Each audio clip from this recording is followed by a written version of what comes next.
Olá, meu nome é Lorena Gomes, sou oftalmologista e hoje na Sexta Metabólica nós iremos falar sobre retinopatia diabética.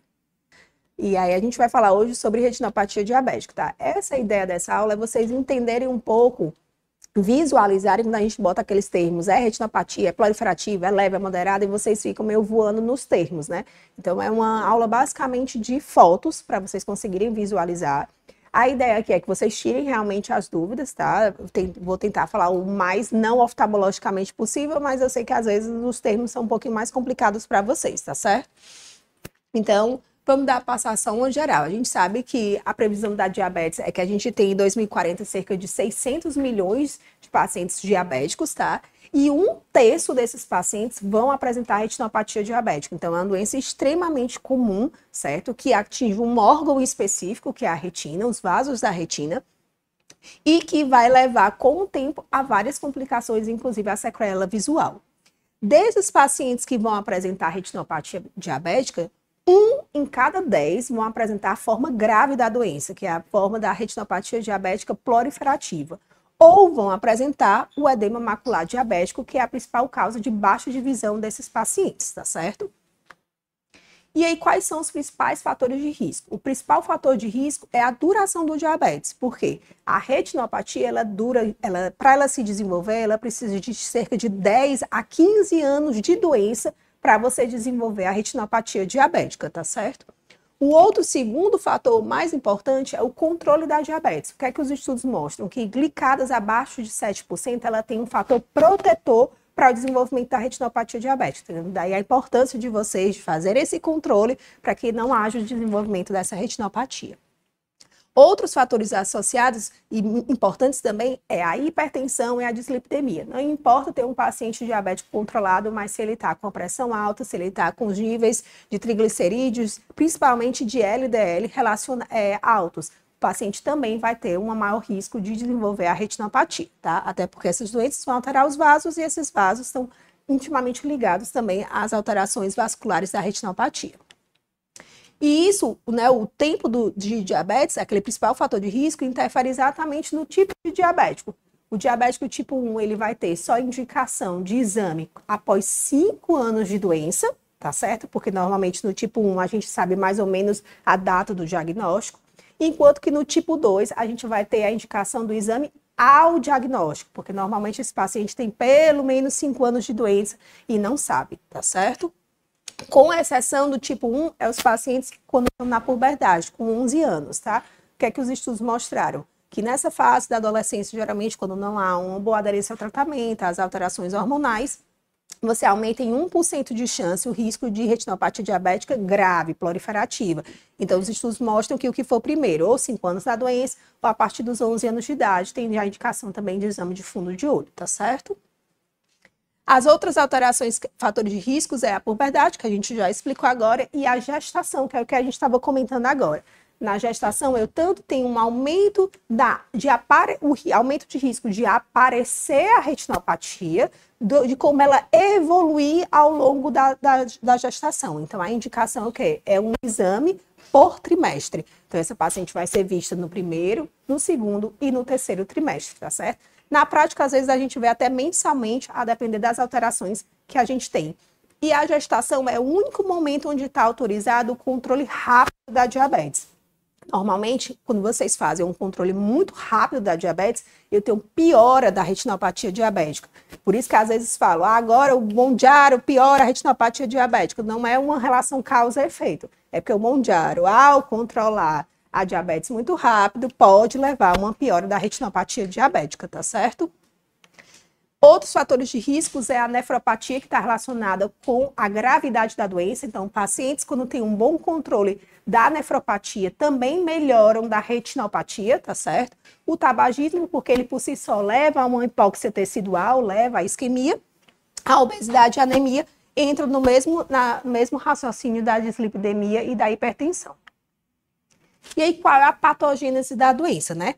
A gente sempre acreditou que a retinopatia fosse vasculopatia, mas hoje em dia, com o advento da tomografia de coerência óptica, onde eu consigo fazer cortes histológicos da retina, a gente vê que antes do aparecimento da vasculopatia, eu tenho um afinamento da camada de fibras nervosas e eu tenho também uma alteração das células ganglionares. Então, isso bate com o que talvez vocês tenham visto na prática de pacientes com neuropatia, mas que não tem retinopatia. E aí você fica, mas o olho não é o primeiro a ser atingido?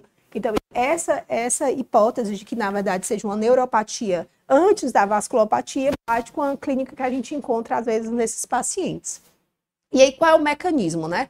Eu tenho a hiperglicemia crônica desses pacientes, levando a uma cascata de alterações de acúmulo de sorbitol, de produtos de glicação, de alteração de proteína quinase, estresse oxidativo, aumento da via da exosamina, tudo isso vai levar o quê? A um dano capilar, tá certo?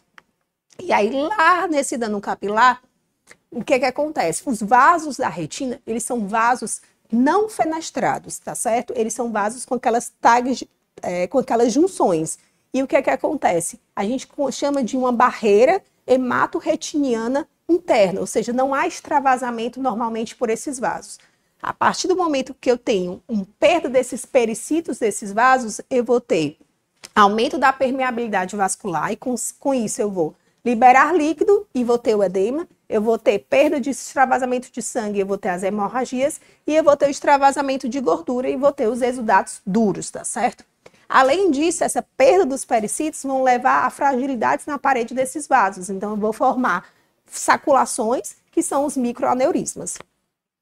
Paralelamente a isso, eu também tenho nesse dano capilar um espessamento da membrana basal. Então, consequentemente, eu tenho uma diminuição do lúmen, eu tenho uma piora da circulação, da perfusão desses tecidos, o que vai levar à isquemia. E a isquemia vai levar a outras alterações. Os exudatos que, na verdade, não são duros, são os algodonosos, o ensalsichamento vascular, as irmas e os neovasos que a gente vai ver mais na frente.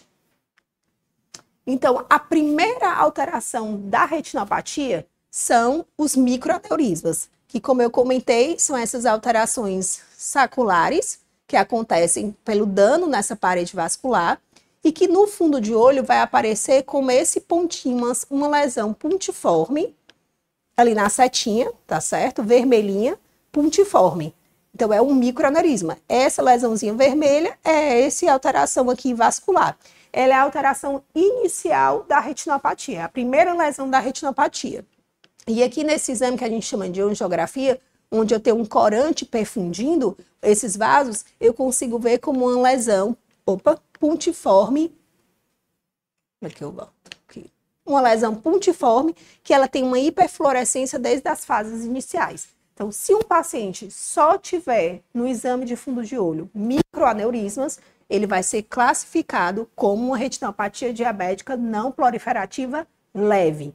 E aí, a indicação é que esses pacientes sejam acompanhados anualmente, ou até alguns estudos de triagem mostram, a depender do serviço, das condições econômicas, do acesso, eles podem ser vistos em até 2 anos. Então, esse paciente aqui é o paciente para o posto. É o paciente para fazer um mapeamento via posto, não é o paciente do nosso perfil, tá bom? Se esse paciente, além dos microaneurismas, em qualquer momento aparecerem as hemorragias retinianas, essas hemorragias, elas podem ser de 2 formas. Ou que a gente chama de hemorragias em chama de vela, porque tem esse formato, né, de chama de vela, que na verdade são hemorragias na camada de fibras nervosas, ou elas podem ter essas camadas, essas hemorragias mais profundas, que a gente chama em camadas, em hemorragias em mata-borrão, que são essas hemorragias mais escuras, mais profundas, que na verdade são infartos hemorrágicos que acontecem na retina. A presença de qualquer uma dessas 2 hemorragias, seja elas em chama de vela ou em mata-borrão, automaticamente passa esse paciente a ser uma retinopatia diabética não proliferativa, agora moderada, tá certo? Existe também, que vocês vão ver às vezes escritos, exudatos, né? Os exudatos duros, né? Que são essas manchas amareladas, né? Com esse aspecto mais, que podem estar ou dispersos ou às vezes em aglomerados. Eles nada mais são do que o extravasamento de lipoproteínas. Lembra que eu falei lá na frente? Se eu tiver de líquido vai ser o edema, se eu tiver de gordura, de lipoproteína, eu tenho os exudatos duros, tá certo? Esses exudatos duros estão correlacionados também com a dislipidemia desse paciente. Quanto mais dislipidêmico, mais o acúmulo de gordura. E o ruim desses exudados duros é que normalmente, mesmo com controle desse paciente, eles não serão absorvidos. Então, a depender da localização, eu posso ter um escotoma permanente nesse paciente, uma mancha na visão dele, porque não há absorção desses exudados, às vezes de forma efetiva. Os outros exudados que a gente pode ter são os algodonosos, que é um exudato mais branco, na forma de algodão, normalmente ao redor do nervo, que na verdade são infartos nas camadas de fibras nervosas. Eles vão aparecer em áreas de isquemia. Porém, nenhum desses exudatos alteram a classificação do paciente. Eles podem aparecer em qualquer fase, mas eles não alteram a classificação do paciente. Então, se ele tiver só hemorragia, independente de exudato duro ou algodonoso, ele se transforma numa retinopatia diabética não proliferativa moderada. E por que agora o acompanhamento é semestral? Porque agora esses pacientes têm 26% de risco de irem para uma retinopatia proliferativa em 5 anos. Então, como aumenta o risco, o acompanhamento tem que ser mais de perto.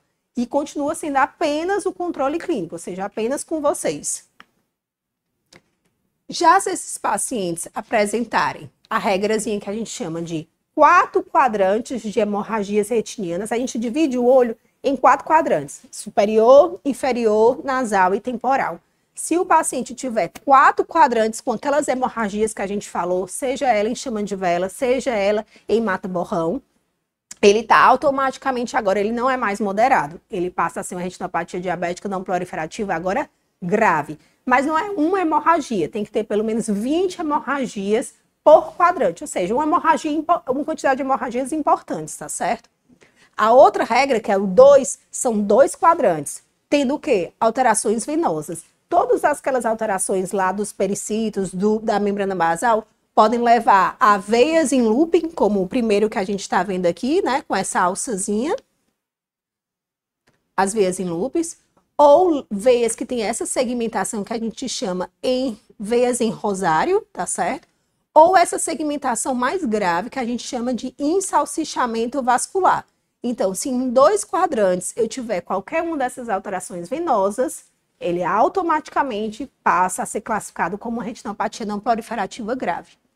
E a regra do 1 é se ele tiver um quadrante com IRMA, que são as anormalidades microvasculares intrarretinianas. O que são isso? São shunts entre as arteríolas e as vênulas dos capilares. Então, mostra o quê? Que há um grau de isquemia suficiente para abrir shunt, tá certo? Então, a IRMA é um sinal de isquemia. Então, se tiver um quadrante com essas IRMAs, eles automaticamente também se tornam uma retinopatia diabética não proliferativa grave. O shunt, ele é um vaso não fenestrado. Então, quando a gente vê na angiografia, né, que é nesse exame aqui, não há extravasamento do corante, diferente do que a gente vai ver mais na frente. Então, se tiver 4 quadrantes com hemorragias, 2 com alterações venosas ou 1 com IRMA, esse paciente passa a ser grave, e aí o acompanhamento tem que ser a cada 3 ou 4 meses. Por quê? Porque agora ele vai ter 50% de chance de desenvolver uma retinopatia diabética proliferativa em 5 anos. Então, é um paciente mais grave. Se ele não tiver só um critério, se ele tiver daquela regrinha do 4-2-1, 2 ou mais critérios, ou seja, hemorragia, alteração venosa ou IRMA, se ele tiver 2 desses, ele passa automaticamente a ser uma retinopatia diabética não proliferativa muito grave. E agora, em vez de 50% de chance em 5 anos, ele passa a ter 50% de chance em 1 ano de desenvolver uma retinopatia diabética não proliferativa. E isso me faz autorizar a considerar eu tratar esse paciente com a panfotocoagulação, tá certo? E aí, qual seria o perfil desses pacientes? Aquele paciente que clinicamente está totalmente descompensado, ou seja, está com glicada de 12 e eu sei que nem tão cedo vai controlar, então é melhor eu tratar porque eu sei que ele vai piorar. Ou aquele paciente que eu sei que não vai ter acesso, aquele paciente que volta com 1 ano, com 2 anos, com 3 anos, que é do interior, trata, porque a chance desse paciente complicar vai ser muito maior. Então, o custo-benefício do tratamento é melhor. E aí, esse paciente, ele precisa ser visto a cada 2, 3 meses, tá certo? Se fazendo mesmo tudo isso, o paciente ainda não vai controlar, ele vai evoluir para a forma proliferativa, que é a forma grave da doença. Então, o que acontece? eu tenho toda aquela isquemia sendo gerada no olho do paciente, então eu vou ter uma liberação de fator de angiogênese. O que é que meu olho entende? Se está faltando sangue, vamos criar vasos, né? Para melhorar essa perfusão. Só que esses vasos que são criados, que são os neovasos, eles são vasos não competentes. Eles não são aquelas barreiras hematorretinianas não fenestrada, não é.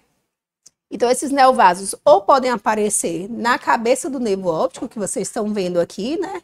Deixa eu só colocar aqui, ó. Aqui, esses vasozinhos fininhos aqui, ó, são neovasos. Aqui, de forma mais exuberante, esses vasos mais fininhos. E aqui, naquele exame de angiografia, a gente vê essa área de extravasamento aqui, diferentes dos shunts. Então, como é que eu consigo diferenciar se é uma irmã ou se é um neovaso? Eu faço a angiografia e eu vejo que um extravasa e o outro não extravasa, tá certo? Esse neovaso tanto pode aparecer lá na cabeça do disco óptico ou ele pode aparecer em qualquer local da retina.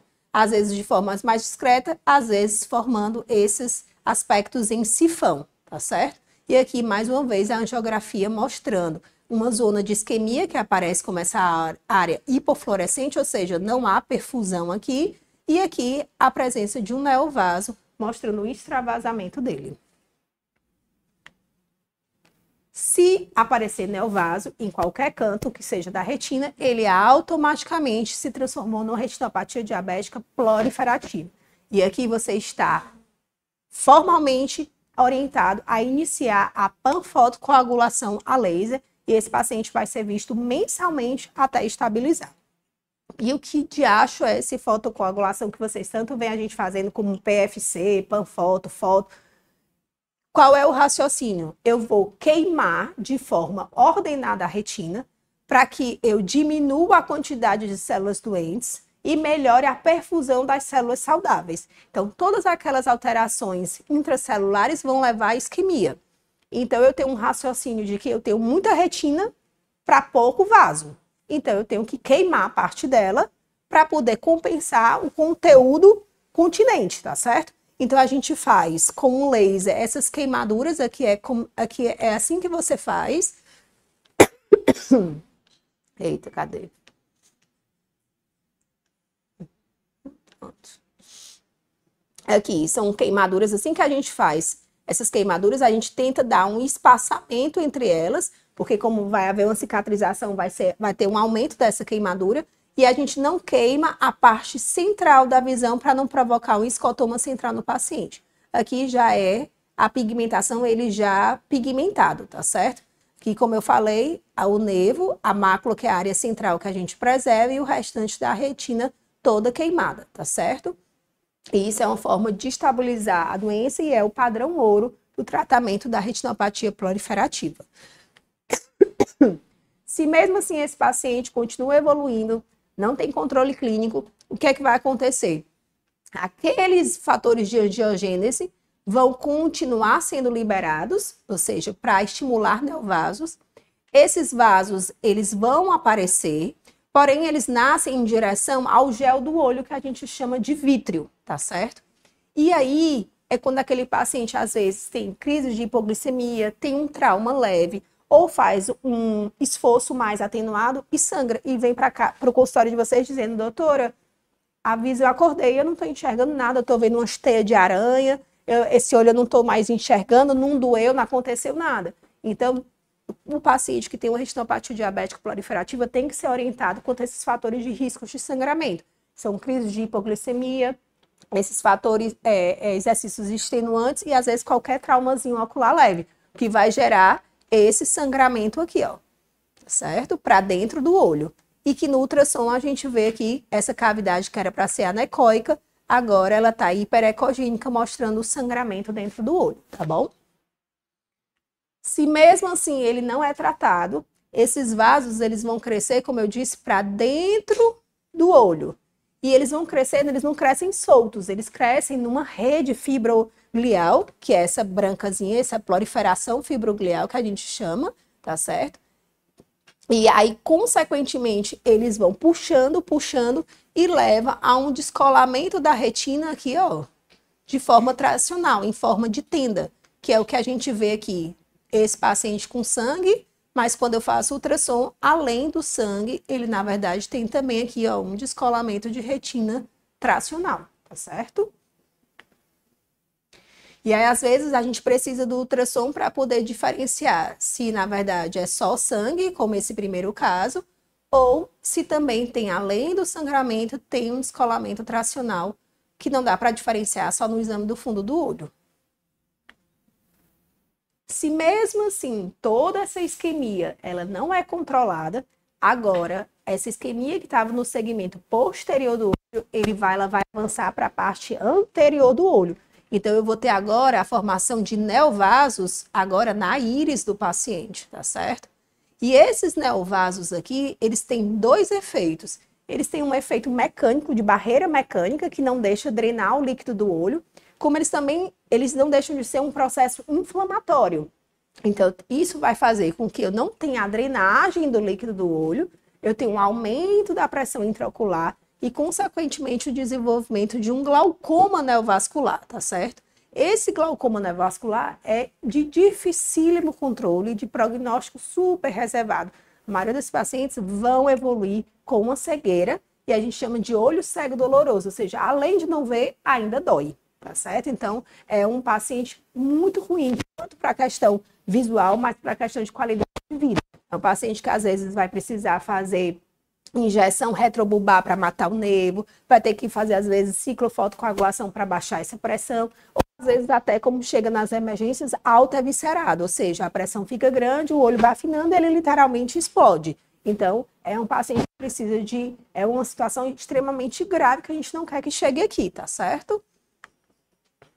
E aí, quais são as indicações de vitrectomia posterior, que é a famosa cirurgia de retina que precisa fazer?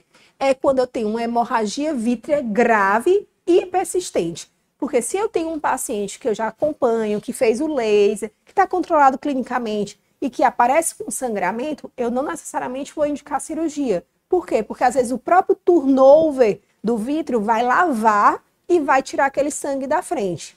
Porém, se eu tenho um paciente virgem de tratamento, que sangrou, automaticamente está indicada a cirurgia. Por quê? Porque o objetivo final é fazer o laser. E com sangue eu não consigo fazer o laser. A outra indicação é o descolamento de retina tracional, que é aquele que a gente falou que puxa a retina, quando ele acomete a área central da visão. Então, descolamentos periféricos não influenciam para a gente, mas se acometer a mácula, que é a área central da visão, automaticamente está indicada a cirurgia. Às vezes, traciona tanto que rasga. Então, além do descolamento tracional, a gente vai ter um componente que a gente chama regmatogênico, que seria aquele descolamento de retina do alto míope, etc., o mesmo mecanismo. Mas aqui foi secundário a uma tração. Então, automaticamente, também está indicado a cirurgia de retina nesses pacientes. Da parte de retinopatia, é essa a evolução. Então, a gente vai desde o leve, os microaneurismas, vai para as hemorragias vira moderado, vai para a regra do 4-2-1, das 4 hemorragias, das 2 alterações venosas e da irmã vai para o grave, para o muito grave se tiver os 2 critérios, e finalmente para os neovasos se for proliferativo. Aqui a gente vai ter outra entidade que é muito importante, que é o edema macular diabético, tá certo? O edema macular é a principal causa de baixa de visão dos pacientes. Então, a maioria das vezes que o paciente chega para vocês com baixa de visão mais crônica, sem ser súbita, diz, doutora, minha visão não está tão boa, tem 2 principais hipóteses. A mais simples, que a gente, às vezes, vocês não lembram e ficam meio aperreados, que, na verdade, é o quê? É a alteração do índice de refração do cristalino. Então, se o paciente não operou de catarata e estava descompensado e vocês compensaram, o que é que vai acontecer? Esses pacientes vão ficar hipermétropes, tá certo? Momentaneamente. Então, é muito comum que a gente pegou no COVID, fizeram corticoide, eram diabéticos, descompensaram, meses depois aparecem no consultório. Doutora, eu não estou enxergando nada. E aí, às vezes o endócrino se aperreia achando que foi um sangramento. Não, na verdade ele era -1 e ele está +4, certo? Então a gente orienta o paciente de que isso, na verdade, é transicional enquanto ele está controlando. Inclusive, talvez vocês tenham pego pacientes que foram lá para o nosso ambulatório e que não foi passado o óculos porque eles estavam descompensados. porque exatamente a orientação é não passar, porque o paciente vai perder o óculos depois que ele tiver uma estabilização. Então, a indicação de exame oftalmológico para refração é se seu pacientezinho tiver com glicemiazinha estável. Se ele é aquele que está sempre 400 e a vida dele é 400, ok. Mas se foi aquele que era 400 e agora está diminuindo, espere ele estabilizar para depois encaminhar, tá certo?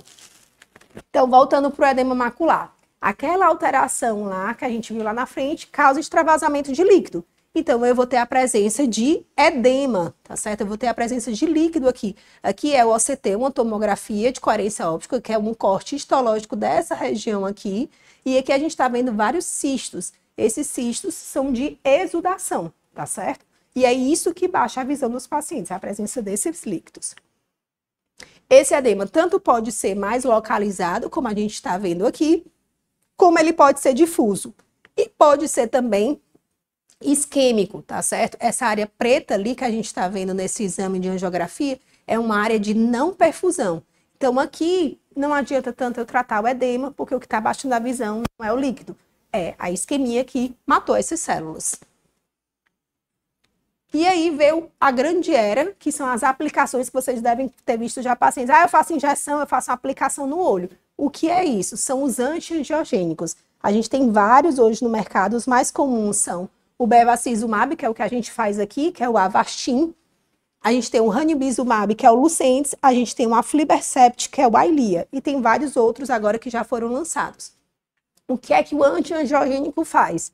Ele, na verdade, ele não vai trabalhar com angiogênese só. É que os estudos mostraram que o antiangiogênico ele tem um efeito na permeabilidade dos vasos. Então, ele melhora a permeabilidade, ele diminui essa permeabilidade, consequentemente, ele diminui o edema. Então, ele é feito para tratamento da maculopatia diabética. Normalmente, o tratamento inicial é uma aplicação por mês durante 3 meses. Porém, se vocês não fizerem controle clínico desses pacientes, a gente vai estar jogando água num balde furado, tá certo? Não vai conseguir controlar, porque a medicação sozinha ela não tem esse efeito, tá bom? Às vezes, hoje em dia, a gente sabe que além do fator de angiogênese e de permeabilidade vascular, a gente também tem um mecanismo inflamatório da maculopatia diabética. Então, às vezes, a gente abre mão do uso de corticoides intravítreos, tanto da triamcinolona como do Ozurdex, que, na verdade, o Ozurdex ele é um implante de liberação lenta de dexametasona. Então, geralmente, ele dura uns 4 meses dentro do olho do paciente. Quando há um acometimento extrafoveal, ou seja, quando esse edema ele é fora da área macular, além da injeção, a gente pode abrir mão, na verdade, da indicação de laser focal. A gente faz um laser, só que diferente daquele que era para queimar, esse aqui é um baixo estímulo só para estimular o epitélio pigmentar da retina a absorver, a funcionar a bomba dele, tá certo? A gente não quer queimar. Aqui, só para dizer que tem, eu não sei se ainda tem, mas tinha na diabetes, eu fiz um folder para esses pacientes, que é explicando direitinho o que é a triagem de retinopatia, quais são os fatores de risco, quando é que precisa fazer, quais são as complicações. Eu acho que ainda tem ali na endócrino, que era para poder fazer a educação continuada desses pacientes. E se vocês tiverem acesso ainda aos prontuários físicos, vocês às vezes vão encontrar esse formuláriozinho de triagem de retinopatia, onde a gente ia classificar a presença de microaneurismo, de hemorragia, dos exudatos, das irmas, exatamente na mesma ordem que a gente explicou aqui, para vocês entenderem por que a gente classificou e qual é o acompanhamento desses pacientes. E, por último, existem as perspectivas, que na verdade hoje em dia são realidade, mas é perspectiva para a gente aqui do HU, que a gente não utiliza, que é a triagem desses pacientes serem feitas de forma remota, tá certo? E existem os retinógrafos, que são aparelhos que batem fotos do olho. Antes eram, às vezes, aparelhos grandes, hoje em dia é câmera de celular, onde eles fazem foto, e várias teses já comprovaram a eficiência da triagem de retinopatia diabética. Né? Então, seria uma forma eficiente da gente conseguir monitorar a maior quantidade de pacientes sem necessariamente ter um especialista. Então, a gente faria exames remotos. E aí só iria para o especialista realmente quem há necessidade de um acompanhamento mais específico. E hoje em dia, a perspectiva é o uso de inteligência artificial. Né? Existem vários trabalhos nos grandes centros de que, além de conseguir detectar, né, fazer a fotografia do paciente, a própria IA consiga classificar esse paciente e aí automaticamente só disparar o encaminhamento dos pacientes que realmente precisam. E é isso, gente. O que vocês estiverem precisando, estou lá na Oftalmo. Se tiver alguma dúvida e vocês quiserem esclarecer, estou à disposição, tá bom?